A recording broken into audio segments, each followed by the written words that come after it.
I don't get paid for it. So anyway, Exhaustion. Did you read that? I wrote that in there for us to talk about today in Gripping Reality. Now, if you if you if you if you put something up there, you have to send me a text. I put something up there, read it. I'm not sitting here by my computer with bated breath, it smells like fish, to constantly check my Google Drive to find out what. Cheapers. I can't think and talk at the same time. We know that Good part. podcast record. I'm going to podcast record. Huh? Yeah. There's nothing up there. Nothing changed. Yes, there is. I put it in there this morning. I don't know where. Refresh your page. It was what do you mean refresh my page? Yeah, whatever. Exhaustion. You need to talk about this because you need and must and ought and should talk about this. Your favorite part of all.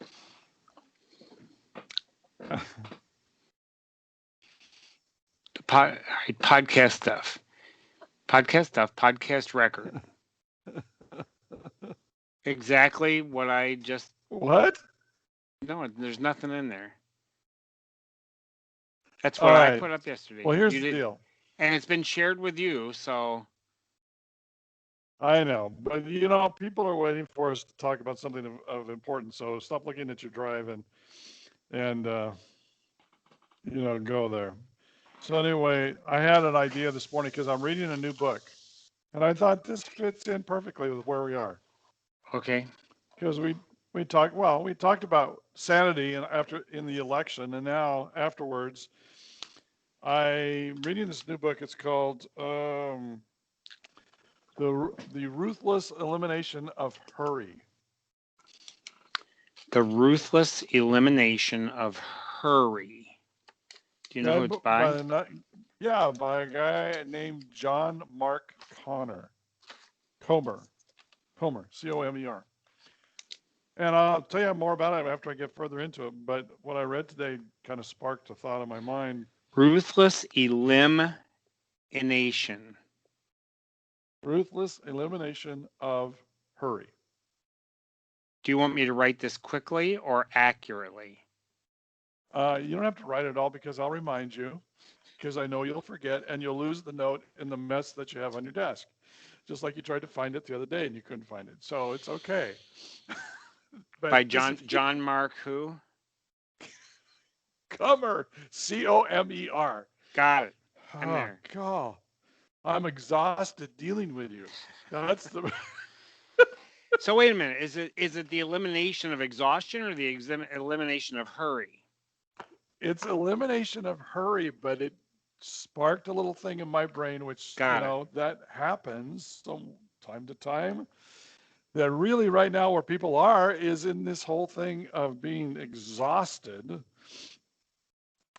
We just came out of whatever we want to call this, and for people maybe archiving this, we just finished the 2020 elections out of the 2020 COVA, out of the 2020 Black Lives Matter protest, out of the. And you're actually sitting there saying with a straight face, we're done with the election. It's actually in the courts, and Trump has not conceded as of this date, a week after the election, and he's going to fight this tooth and nail, and he stacked the Supreme Court specifically so that he would be able to overturn anything Biden does. So are you? So the election's not done. People are still voting, from what I understand. They're producing ballots all the time. That's what that sound vote is. Often.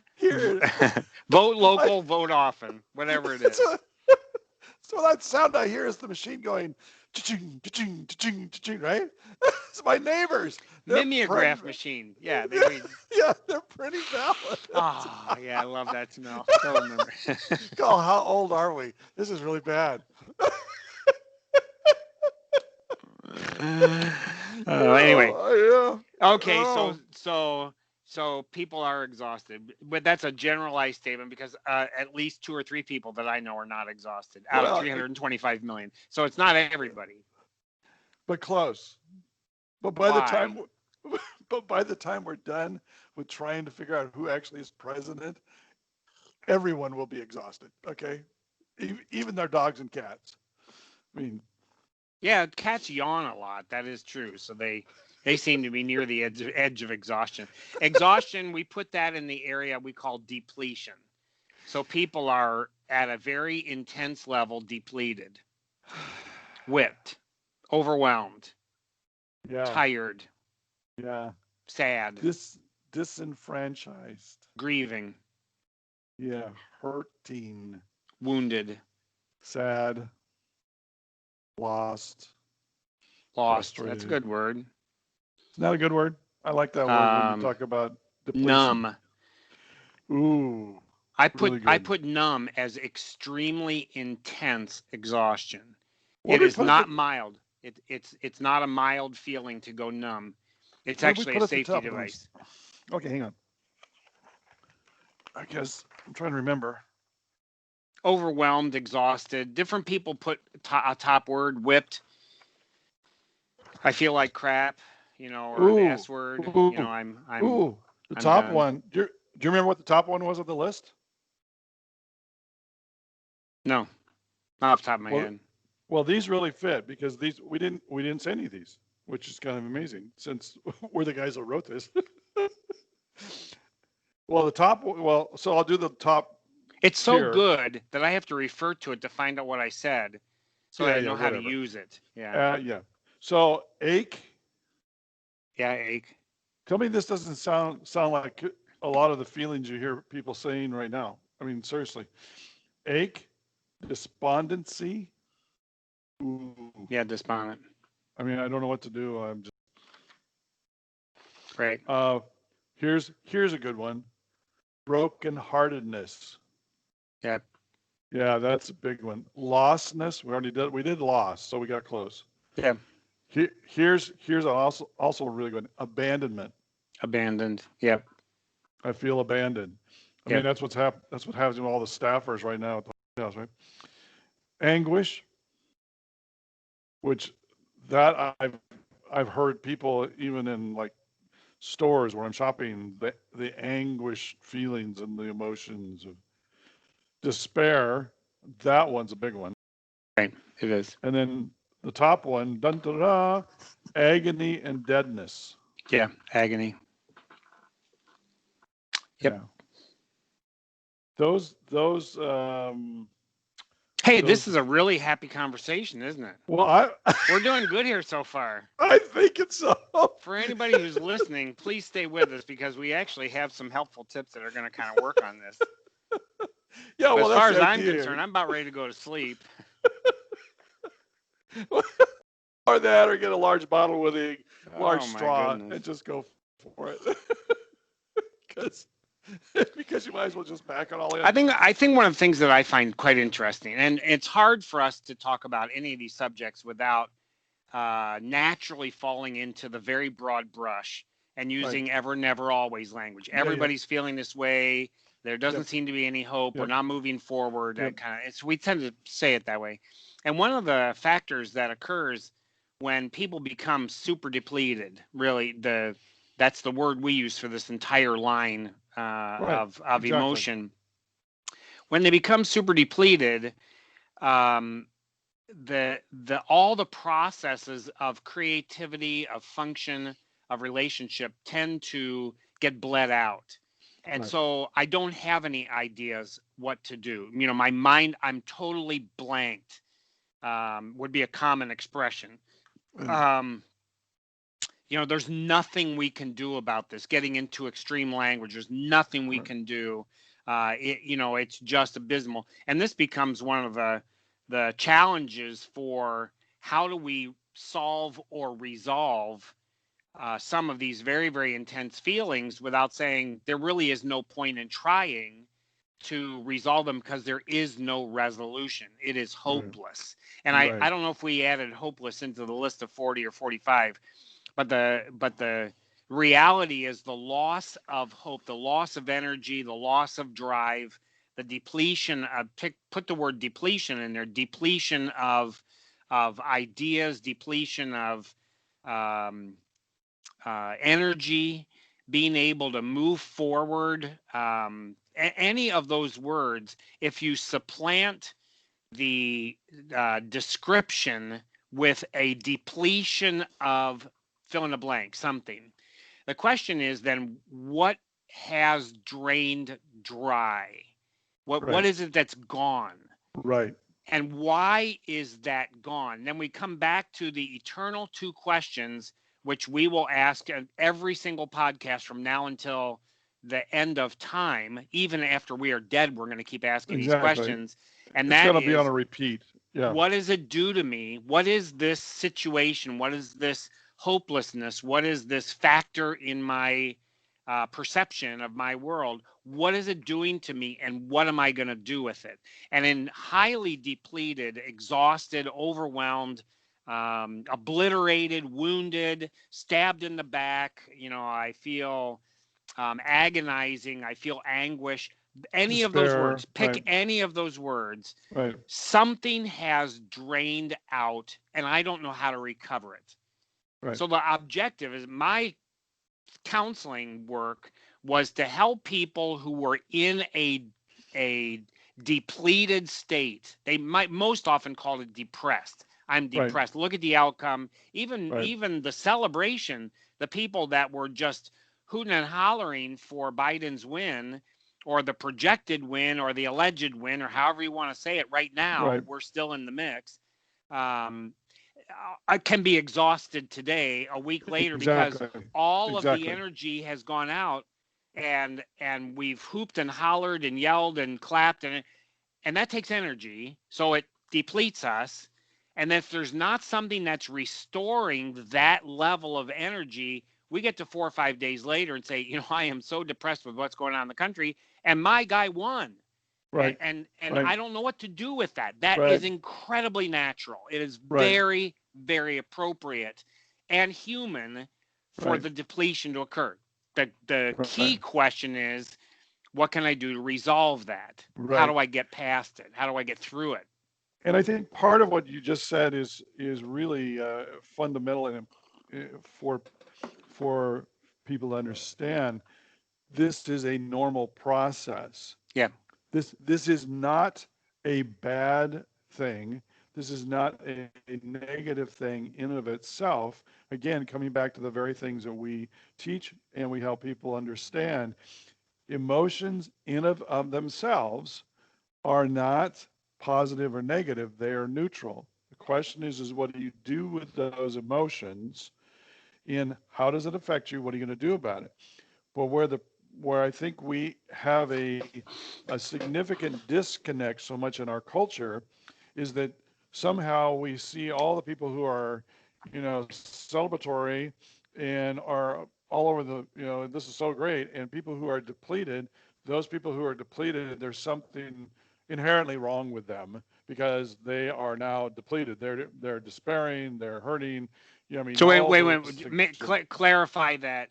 Because that sounded what you just said. I know you're saying it correctly in your mind. Say it accurately if somebody's hearing that for the first time.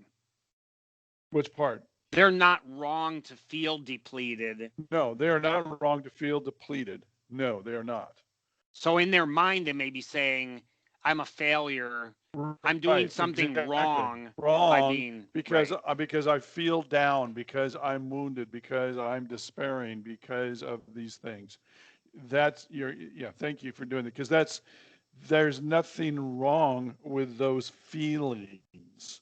Because if you go down that rabbit trail, then you've got a whole other set of problems that you're going to have to deal with at that level. And so that's really critical that you understand. We don't use the word problems. We say challenges. Yeah, that challenge. We have a whole set of challenges we're going. So stop already. I'm trying to make a real point. I'm trying to be serious. Go ahead. And what do I get? Yeah, right. Now go ahead. I pulled one of the rails out. Let's see if we can get this train back up on the tracks. Go. Jeez. All right. Your turn.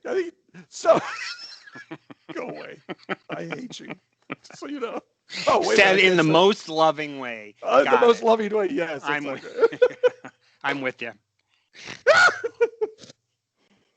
So it comes back to that question of what do I do with this? Okay, my guy lost. Watching people celebrate, which I don't get to do, is totally has me bummed out. And so, now we got these two guys saying, well, hey, here's the issue. I think the first part of that needs to be, if you will, look at the causal effects of where is this coming from in the depletion. Where did that come from? And start thinking that through of what that issue really is that now has caused me to be brokenhearted, to be despaired. And let's go back and put that in the place of reality, of perception, because you're absolutely right. People who are, if we're saying, people that are celebratory are going to get exhausted, and then because things are going to go hard, and so we don't know. We may be in this quagmire for a month or two. By law, I believe that law for this go around, the final has to be. The courts will finally decide by December 12th. That's the date. Right. So we have over a month that this could be drawn out, and we could be fidgeting all over the place. You are so short-sighted. You need to put your glasses back on and get binocular glasses that make your eyesight go further, because it is possible that this argument and debate can go on for the next 40 years. People will never give up. You go back to Gore versus Bush in 2000. It's been 20 years, and I actually know real, living, breathing human beings who still resent that George Bush got the presidency by a hanging chad and having stacked the Supreme Court. So it was a 5-4 decision, and the fifth justice that was wavering back and forth flipped a coin. It stood on its edge and finally fell over for George Bush. That's why he was president. And to this day, they disregard that he had a legitimate presidency. The reality is that the Trump versus Biden fight can go on for decades, with some people saying, I will never, ever give up hope that Trump will get this overturned. So that's where the exhaustion comes from. I can't change the outcome, but by golly, I'm going to try. Or in my mind, I refuse to accept it. And that alone can lead to exhaustion. There you go. Again, causal. Where is this coming from? It would be great if it was done by December 12th and we're all happy and we come to accept the reality that Joe Biden is the president. And after he served the term and Kamala Harris has become the next president for 2 more terms, people will still be fighting about this until death do us part. That's where they're going. That's where this is going. This is a prophecy, folks. Prophecy. And may it not come true. That's all I could say. Hey, if you're going to take on the robe of the prophet, you better get it right, buddy, because you only got one blooming chance. And if you don't get it right the first time, you're done. I will be able to say, no. I will be able to say in 16 years that if my prophecy did not come true, somebody digitally enhanced my mouth and made it seem as if I said something that I actually didn't say. The technology's already here. Given 20 more years, it'll be a couple of pushes of the button. I'm going to live long enough to make sure that does not happen, because you're going to die first, and I won't let that happen. I will say, see, that's why he died. I'm gonna be Max Headroom, and I'm gonna go right into the computer. I'm gonna live the Matrix. I will never die ever. Okay. I'm going to be alive in the computer system forever. Oh, all right. Asking 2 questions, by which at our 4th podcast, people are bored out of their minds. What does it do to me, and what do I do with it? Okay. What does it do to me? The problem is, what is it actually that I'm asking the question about? What is it to be Right. exhausted? Right. That's right. That's right. That's a better starter question. When I am in anguish, what is the anguish I'm feeling? Is it mental anguish, physical anguish? Is it health anguish? Is it Right. what is the anguish I'm feeling? And many people, when that question is presented, don't have language to even put into terms. They know it's a word that expresses what they feel, but they don't really know what is it that they're feeling or Right. wounded. Right. What's the Right. wound itself? Well, this What's the happened. wound itself? Right. That's not the wound. No. I got stabbed. Well, I had a surgeon cut into me to do surgery. I got stabbed, but I don't see Right. that as a wound. Well, I have a scar from it, but I don't Right. see that as an emotional scar. So the Right. mere fact that someone else does something in my direction or to me or says something about me, that in and of itself is not the anguish. That's not the depletion. That's not the point of exhaustion. I have to be able to say, in me, I'm gonna grip this. I'm gonna own this. Right. I am exhausted right now. What does that mean?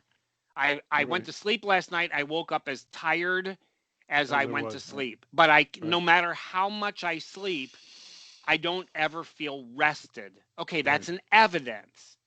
That's Right. an outcome of the exhaustion. But what is the exhaustion itself? That's a very, very challenging question to ask. It is. And because it brings us back to that whole aspect again of what we are saying, owning your reality and understanding what that reality is. So what is it about right now? Let's take where we are as a country. What is it about that reality that is exhausting you, that has you brokenhearted? Well, I lost the election. No, that's not what has you brokenhearted. Okay. Um, so, what is that dynamic behind that brokenheartedness that is causing you to feel brokenhearted? What really is that? If we're saying you have to own this in your own sphere, in your own world, what is that woundedness? What is that causing that causal thing that's there that now you find yourself brokenhearted? How would you respond to that? Let me let me throw out a theory. Okay. I had a friend in last couple of days that has listened to the early podcasts, ones that we've done so far, and her comment to me was, "I can follow most of what you say, but when it gets really cerebral, I'm not really sure how to fit the pieces together. I don't know that I have enough information to actually understand really what you're saying." I said, "So what do you do? Fast forward or what do you do?" She goes, "Well, I actually turn it off and then I come back to it the next day or sometime later and back up a little bit and listen to it over again." I said, "Well, that's a good technique." And so it was a very interesting feedback, not to get Sure. too cerebral, because people aren't Sure. watching this because they really All want to right. learn something. They want to laugh a little bit. Right. Right. And so, they can laugh at me, which is pointless. They can laugh at you, which they're going to get something out of. So one of the things that we teach is that the Red Solo Cup. I love that song. It's on country radio. Um, the One of the things that we teach is that there is an interaction that occurs between our perceptions, our emotions, our motivations, and our behaviors. They're really truly interactive. Right. So our motivations, the 5 drivers that we talk about in motivation, affect the way we feel. Here's my theory. Okay. In the 5 drivers, we scaled them on a variable of what we call fluidity. How flexible or how open to alteration is that driver? So we put the Right. most flexible one as conversation. Right. In the middle, we're not going to analyze that right now. We'll talk about that later. But in the middle, we put values. And sometimes our values are in conflict with one another. Or fourth is habits. The fifth one we called culture or identity. Here's where I think the exhaustion comes in. Exhaustion is in the emotional systems, and we call it depletion. When a factor or set of factors in our world as we see it actually requires a shift of our culture, that's exhausting. Right. Sometimes it's only pushing hard on our habits, and we have to develop new habits. Now, there are some people who have a certain drive pathway to get home. They drive the same road, the same speed. They actually see the same drivers in the same cars, and they Right. become friends. It's a Right. community of people who drive Right. at 5:30 at night on that highway. And typically they'll have, then all of a sudden, there is not just merely an accident, but they're replacing a bridge. So they divert the traffic into 3 different detours, and you have to pick kind of the best one, but none of them are straight routes. One's a 4-lane highway, but 8 miles further. One's a 2-lane highway with 5 stoplights. It's the shortest. So what's the best way to get home? I don't know. So every single drive presses on your habits, and you get home from work picking one of them or alternating between the 3. They never have become a new habit. You don't want them to become a new habit. You want to get back to seeing the girl in the green car and the guy in the red sports car Right. and waving to them because you're a community. You want to get back to that, but it's going to be 2 years before that bridge is done. So Right. you spend 2 years having your habits pushed on. Now, we come to this election. What has been going on the last 35 years in Republican versus Democrat has been, the pendulum has swung way to the right and then way to the left and way to the right and way to the left. So there's no alliance or agreement between them. So when the pendulum swings to the left, the people who are to the right are exhausted because now it's not just their habits, it's the very culture that is being shoved, it's being moved, and you try to hold it in place, but you cannot hold it in place. Right. So it's that. So now in the motivations, when we're at that intense level of the fifth driver, which is very immovable, being moved, the friction, the pressure, the Right. amount, even a slight shift of culture is going to have major repercussions Right. in our perceptions. Now, it may not Right. actually really change the world all that much for me personally, but in terms of my emotional response, any movement of that gigantic pyramid, which is so massive, to move it an inch is overwhelming. And Right. that's Right. what leads me towards that idea. So instead of saying, let's deal with your exhaustion, let's find out what is the exhaustion. And I Right. would go to motivators and say, okay, what in your perception of your culture, your identity is being Right. pushed? Right. How is it being affected Right. right now? I say, well, it's going to be in January, or it will be in March, or it will be by the time the next Congress is seated. But that's my perception. And Right. I'm exhausting myself because my perceptions are firing my motivations, which are triggering my emotions. And that's how it becomes interactive in Right. my thought. Let's explore that. Well, I would say on that where the culture in this particular setting, that you have the converse of the other side of the culture that has been exhausted because they have had to deal with this tribalism of right side, if you will, because we're talking right and left, that's why I believe you see so many people on, even though quote unquote, that side has won, when they come down off of this, they're still exhausted from all of what they've had to do Yes. to deal with the culture that kept trying to move their culture, in a direction that they kept pushing back against and having it changed. So now you have I think what's different this time around, why I threw this out here today to talk about exhaustion really was, as I was thinking through these pieces, and I knew we'd probably come, land somewhere into this, probably differently on that whole concept, is that we have spent the last 4.5 years, if you will, really solidifying that culture in a very different way, I believe, in our society than we've ever done before.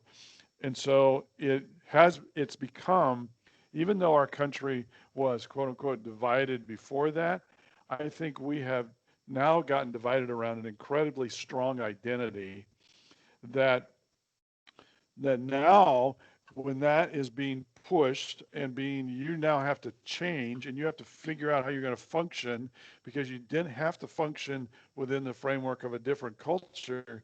Now you have to do that, but this has become so intense and so entrenched that we're having an extremely difficult time moving back up this scale and motivations to get to values, to get to open forum, to get to discussion where we can actually figure out how to make this function in a way that makes sense for all of us.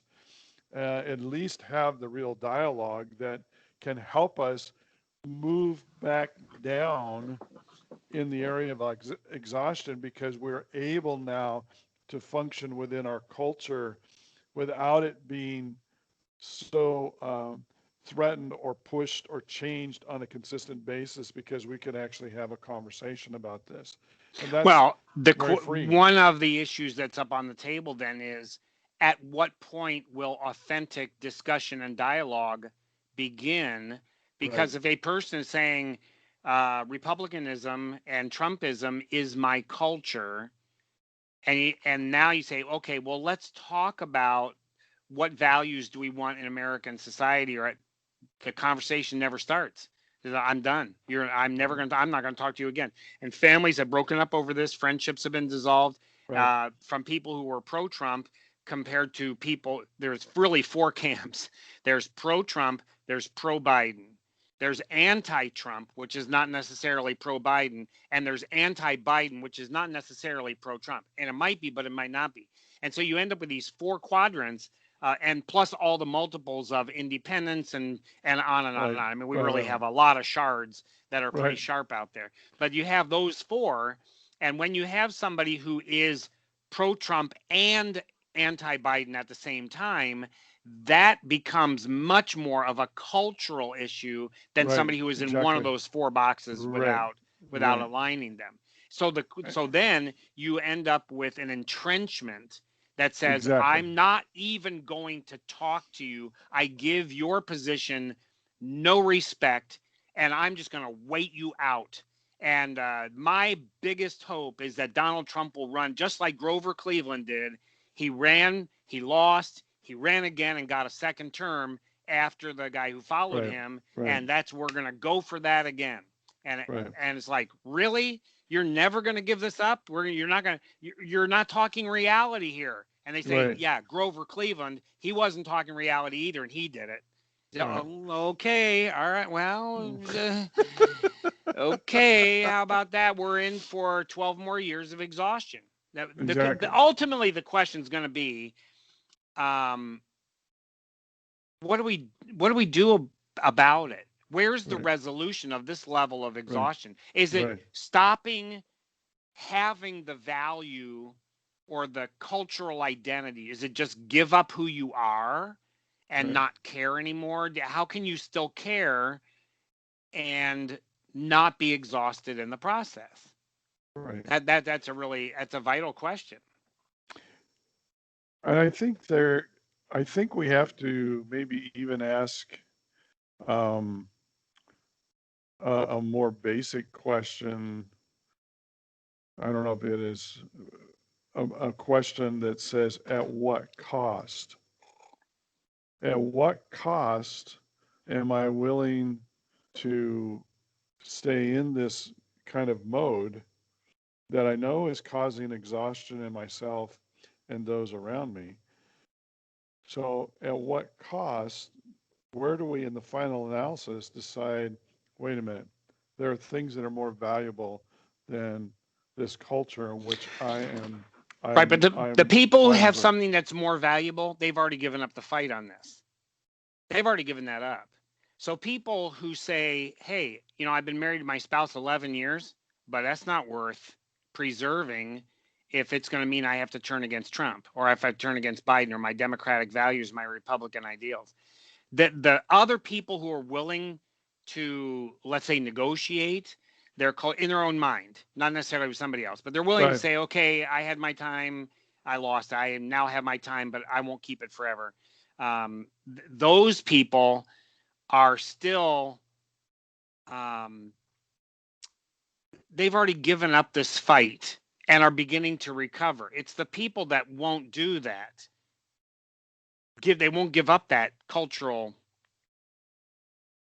identity. They're going to fly a Trump flag in front of their house. They're going to wear their red MAGA hat until it literally falls apart. They'll say, I'm going to wear this until I die and bury it with me. Bury me in my MAGA hat. And that's their culture. That's right. You can look Hmm. at that from the outside and say, that's just totally wrong. That is hopeless. That is worthless. But to impinge on someone's culture, which they have adopted, is really their right and privilege to do so. If Right. if that individual says, this is very empowering to me, they're really angry, they're determined, they're Right. very Right. highly competitive, they're Yeah. energized by this fight, and they don't want to resolve it. I'm not going to tell them they have to. I'm just going to respect. That's where you are. Good to know. I might be able to go out for dinner with you, and I might not. Uh, but we'll see how that goes. But when a person says, I am caught up in this and I don't know how to get out of it, I don't even know who I am anymore. I thought for sure we were going to win and win big. There's a different exhaustion than the red versus blue, the red antagonistic blue. Right. Right. There is the Exactly. blue exhaustion, Right. which is I absolutely was 100% confident we were going to get the Senate, we were going to get the House, we were going to get the presidency, and it was going to be an overwhelming mandate. Joe Biden was going to sweep the nation and have a electoral college count of 410 and blow Trumpism out of the water. And we're still counting individual cities within counties to find out how do you have 271? What happens if we end up with 269 exactly even, which is possible within our system? Um, what happens then? So there's also blue on blue exhaustion. I thought for sure we were going to blow away.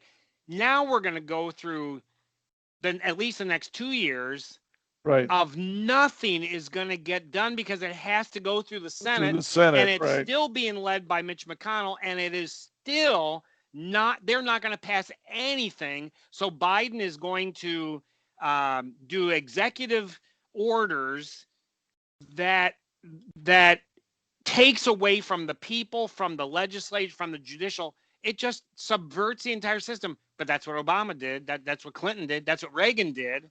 That's what Right. Abraham Lincoln did. Right. Because Right. the system broke down when it was that hamstrung. So Right. you have people who blue on blue are exhausted because they thought it was going to be a big sweep and it turned out to be a meek little peep over the line. So That's let's exhausting. yeah. So let's get back to that center group. We understand the dynamic of the culture of I'm going to die with my mega hat on, or I'm going to die with my whatever it is, Black Lives Matter hat, or whatever. Where I'm not, I shall not be moved. That's my song. I don't care what you say. I don't care what you do. This is who I am. I'm not going to entertain any conversation. Right. And those So, are out at the wings. We're talking about the people in the middle. Say, right. help me with this. We Help want to me talk. not be Yeah, exhausted all the time. exactly. So these are the people that we want to address here in the last few minutes of what we're talking about here, because those folks who are exhausted, which is to be, I perceive are the majority of people within our country, that are thoughtful people, that are individuals, that they're raising families. They're, I mean, you got millennials to boomers to traditionalists still that are alive, and everybody in between. And they're tired, they're exhausted, but because now they're having to come back and do exactly what we were talking about, they have to take the culture that they have somewhat ingrained them into and now realize that that culture is being shifted on me. What do I do with that? Okay, what's the answer? I ask the questions, you come up with the answers. Well, the answer to me is that you begin first. Thank you. It's so nice to have you here because I can't figure some of this stuff out. I, I mean, we talk about this all the time in depletion. What is it? What we're doing? We're saying in any of these areas that when you go up the rail, up the chart in acceptance or exposure or empowerment or celebration or depletion, then you are getting yourself way outside the bounds of what's going to be really effective for you as a person. So we say, okay, what we want to do is back you down emotionally so that you can function well and you can have a balance in your life and your reality has a balance to it that you can own and understand. I think the first thing has to happen is people have that whole dynamic of realizing you're there. I mean, I think there's hundreds and thousands of people out here who don't realize they're depleted. They're just Okay, kind so of, that's gripping your reality. Take yeah, ownership for where you are. exactly. That's Okay. very much to start there, because if you don't start there, you're not going to do anything about it. You're just going to keep bumping into the wall and trying to figure out what you're doing, and that's not going to work. Then how are you going to get back off that ledge? Well, again, what you're saying is causal. So let's say it's not about the fact we lost the election. All right, we say, well, but it is. Well, no. Why did you want to win the election? To me, then is a bigger question. Well, because I wanted Trump in there. Well, why did you want Trump in there? Well, because he shares the same values and whatever. Well, kind of, but not really. He's going to fight for me and all that. I said, okay, those are effects. What's the core? What's the root of this? And my probably analysis of connecting, if we were doing it that way, is I think eventually what you're looking at you're looking at core values in your life. You're looking at hope, right? Which is an abstract perspective, but it is very much alive. That my hope was in this guy, that he was going to make things happen the way I want them to happen. Well, what is that? That is that you're put yourself in the hands of somebody else that says they're going to take care of the issues for me because he's our leader. I get that. But what you've done now is you've allowed yourself to invest in someone where your hope is to take care of those issues. And that hope has been dashed because he is no longer it's no longer possible for that to happen if the election holds, right? Or So unless he starts a shadow government that has its own agenda, and you end up with people back in outland Montana or rural New York or wherever, South Carolina, who says we're just going to have our own culture. We're going to do our own culture. And the democratic demands from the elites of the urban centers are not going to change the way we function in our town. And that right. actually happens. I mean, that's Oh yeah, that's yeah. happening now. So the challenge then can be we end up with massive separate cultures that is really not. When Joe Biden said, I'm going to be the president for all Americans, every single Donald Trump said the same thing. Well, I He know. doesn't say, hey, I'm only going for the red people and I'm going to be against the blue people from day one. Nobody ever says that in their acceptance speech.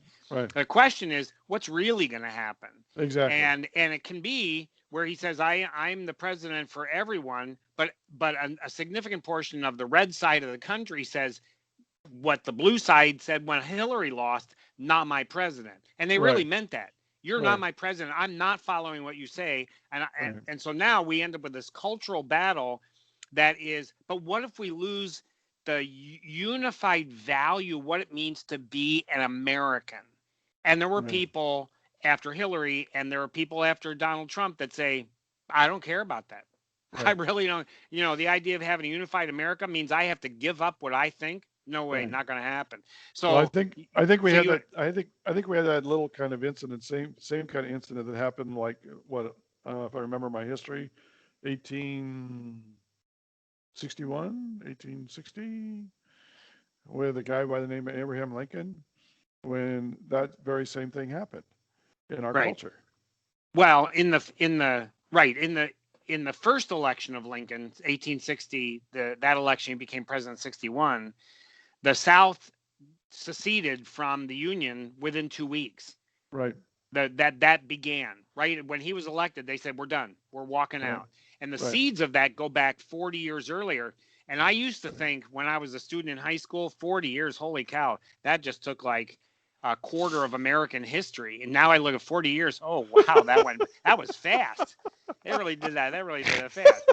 So don't call us old. But what I'm telling you is 40 years is not that long. And then his second election, he beat McClellan, who was a Southern general. He was fighting for the South, but the reality was nobody wanted to be president. That everyone in the media, the social culture, was saying this is Lincoln's war. He started it. It needs to be dumped in his lap till he burns up. And he solved the war within a few months. They declared peace at Appomattox, and Lincoln was dead within 2 weeks. Right. So again, back to, I think, we want to make sure we bring this full circle and resolve. And so if that's where I am in my tribalism, because I've lost this now, and getting to the root of why I am in despair, why I am brokenhearted, it's not about the loss of an election. That dynamic of learning yourself what is going on in relationship to your expectations, and your expectations have not been fulfilled. What are those expectations that you have in regards to the president, your guy, the system, all those things that now they've been taken away and you see them as loss? Yeah. And they're causing this emotion in you and a level of determination. I would agree with you. I think there's a real possibility here that how deeply entrenched you are in the culture itself causes you to move further up the level of depletion, because your expectations of exhaustion, of depletion, because your expectations are much higher. Okay. So we're going to run out of time in this particular session, so we have to have something really practical. And I have something really, really practical. Oh, I do too. So go for it. See if yours is what mine is. Do you want to go first? Why don't you go first? Because mine's better. And then by the time I do mine, you won't want to say anything. So you go ahead and start first. But mine's better. No, because you'll just trash me for the next 10 minutes. No, I will not. Never get done. I promise I will not. Yeah, I will not. You have promised me so many times. Are you kidding me? This time I mean it. This time I really mean it. This is like Lucy and Peanut and Charlie Brown with the football, right? Don't bring that particular illustration up right now. And you folks, if I share my idea, you won't want to share yours because mine is so much better. But so that's why I'm saying share your idea. I think that would be very important. I'm listening with both ears. Well, actually, I'm only listening with one ear, but take it as two.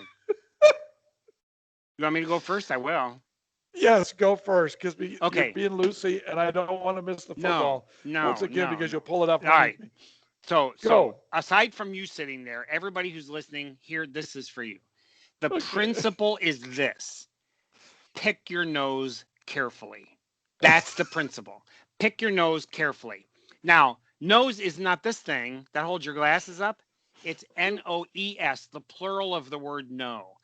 Figure out, what do you need to say no to that is a spigot draining your life. Be Yeah. ruthless about that. Be critical about that. Be careful about that. So if, and this is a massive thing, if it's Facebook Yep. that is exhausting you, Yep. Yep. say no to Facebook for a week, for a Yep. day, for an Right. hour. Right. Say no to that. If Right. your technology, the news, you go to bed and you've been watching your technology till the moment you try to go to sleep, say no to the screen Right. that is driving your brain into overdrive. If Right. your addiction is sugar and it is hyping you up, say no to sugar. Say no to the factors you're ingesting. No to alcohol. Don't give up drinking forever. Just take a hiatus till your body can recover Right. and find out what it is that restores you. Right. Is it Exactly. laughter? Is it Exactly. good times? Is it physical exercise? Is it watching beautiful sunsets, or getting up early, or getting back to your guitar, or Right. driving your bicycle? It doesn't matter what it Right. is. Right. What refills you, say no, pick your Right. nose carefully to the things that are whipping you out Right. until you are restored. The Right. goal is to recover what has been lost. It doesn't mean that it's going to change the election. Doesn't mean that blue will be red, or suddenly we will all be one big purple happy family. It means you can recover if you Right. pick your nose carefully. So that's my Right. principle. Pick your nose carefully. That that's that's exactly what I'm going to build off of, because it's that very thing.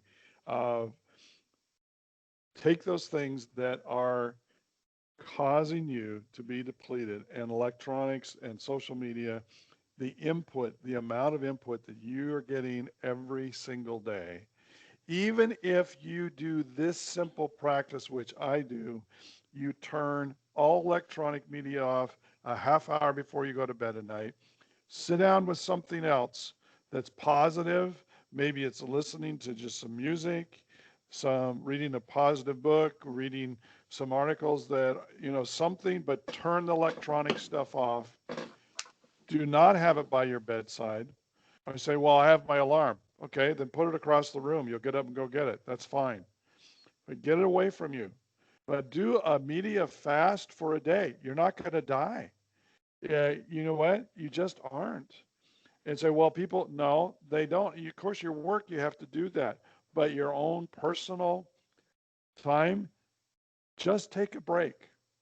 Unplug yourself, because the stimulus that's coming into us, we cannot, we really do not have the capacity as individuals to deal with that much stimulus consistently, hour after hour after hour, without To it some breaking us, degree, we to have break to, but we to have to breaking come us to the down. recognition some Right. people do thrive well on that 24-hour scale. They're Yes. not saying I'm exhausted by that. It's the No. person who's That's right. saying I'm exhausted, help me know what to do, that Right. we're saying take a break. And it might be for a day, it might be for a week, it might be for a month. How Right. long did it take you to get exhausted? It may take you at least half that amount of time To get back to out. Yeah. to get restored. So you've been No, in a I agree. bad marriage relationship and it's been going on for 10 years, you're going to Right. start to have the recovery of your resources maybe 3 to 5 years from Right. now, Right. because how deeply exhausted you are. When you Right. go through a community like Southern California goes through a drought that lasts 25 years, not enough rain for 25 years, 3 rainstorms are not going to rebuild the aquifer. It's not going to happen. So it's going to be years of rain that restores that aquifer beneath the ground, the ocean underneath the soil. And that's the way depletion works. So figure out where you're depleted, say no to the things that are depleting you, say yes to the things that refresh you, at least for a time period so you can begin to recover. Right. All right. Well, you know what? Your idea was good. Mine was negative. Pick your nose. Yours was positive. Well, we try to help here with a little balance, you know. Nice job. Well, so that's why we're gripping reality. So where can they find us? We're on YouTube right now. We're going other places too, but it's at Gripping Reality, Myke and Myke on YouTube. And they can email You can also go to Why Do People Act That Way Facebook page, website. Type in Myke with a Y, Myke with an I. Send us an email. You can't find any of this stuff. Send Myke or Myke, whichever one, at grippingreality.com. We'll get the email. We'll help you find what you need. All right, it's out there somewhere. Enough. Hey, you people are not stupid out there. You found this. You found this. If you found this, you can find other stuff. You can find the other stuff. Good grief. They're not babies, all right. Myke. Okay. All right. If there's any babies watching, this is for PG-13 and above. So if you're a baby, don't watch this. Next time.